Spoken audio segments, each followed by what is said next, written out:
Donc oui, il y a 2 semaines, jour pour jour, nous étions le 20 mai. Et qui dit 20 mai dit abeille. Alors voici une piqûre de rappel.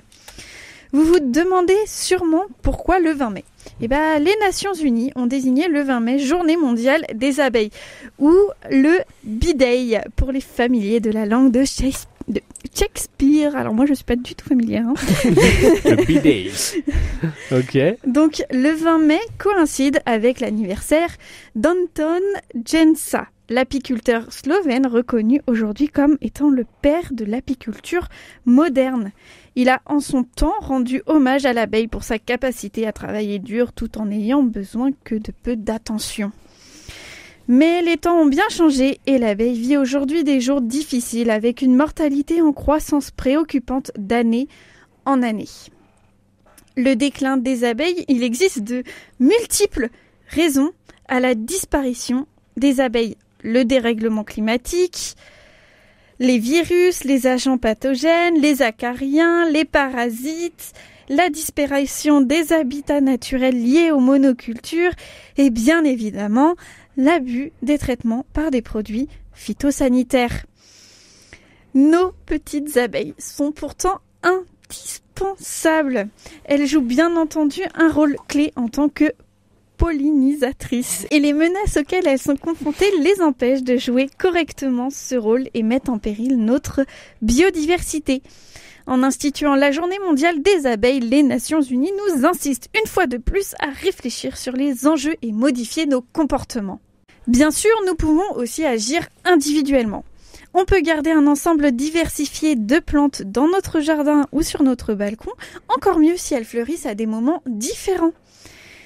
On peut préférer aussi l'achat de miel brut issu de nos apiculteurs locaux.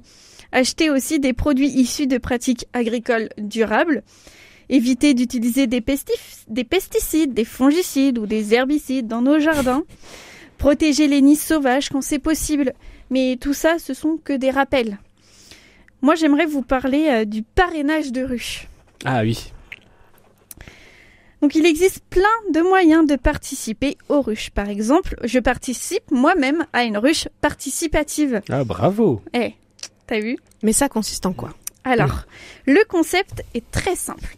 Moi, pour ma part, j'ai donné 50 € à des apiculteurs locaux. Ces 50 € financent une ruche, en l'occurrence ici, la Magenta. Et durant 3 ans, selon ce que fournissent les petites abeilles, bah oui, elles sont travailleuses, mais des fois, elles sont malades, des fois, comme nous en fait. Et je récupère, selon justement leur travail, 1 ou 2 pots de miel par an. Alors évidemment, vous pouvez donner moins comme vous pouvez donner plus. Aussi, vous pouvez laisser dehors un récipient propre avec de l'eau, indispensable pour les abeilles après une journée passée à bourdonner. Et n'oubliez pas de mettre une petite pierre à l'intérieur pour qu'elles puissent se poser et boire sans prendre le risque de se noyer. Ils vont boire la tasse. Ouais. Non mais souvent c'est ça dans les gamelles des chiens par exemple. Elles en fait elles viennent boire. Il n'y a pas de rebord, il n'y a pas d'effet plage. Elles essayent de se poser et en fait elles glissent et souvent on les retrouve noyées dedans et même les guêpes ou les bourdons et c'est vraiment triste. D'accord. Bien évidemment, il faut aussi continuer à soutenir la reforestation et surtout sensibiliser les gens autour de vous en partageant ces informations au sein de communautés, de vos familles, de vos amis, de nos réseaux. Parce que oui, le déclin des abeilles nous affecte tous. Il faut donc agir maintenant. Les pollinisateurs ont un taux d'extinction qui est aujourd'hui de 100 à 1000 fois plus élevé que la normale.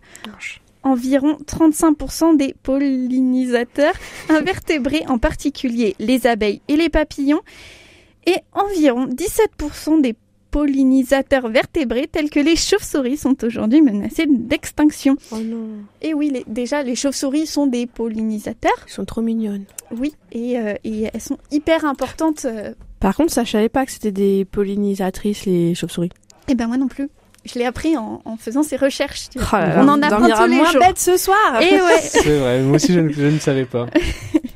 Si cette tendance se poursuit, les cultures nutritives telles que les fruits, les noix et autres légumes se verront remplacées par des cultures vivrières comme le riz, le maïs et les pommes de terre, favorisant ainsi des régimes alimentaires déséquilibrés. Les pratiques agricoles intensives, la monoculture, le recours aux pesticides, les effets des changements climatiques comme la hausse des températures, la multiplication des sécheresses, les inondations et les perturbations des saisons de floraison, le changement d'affectation des terres figurent parmi les principales menaces pesant sur les abeilles et les autres pollinisateurs. En bref, protéger les abeilles et tous les pollinisateurs, même les chauves-souris, sinon on connaît la suite. Et une autre piqûre de rappel, protéger la nature, c'est se protéger nous-mêmes, alors ne vous découragez pas. We can do it, comme dirait Shakespeare.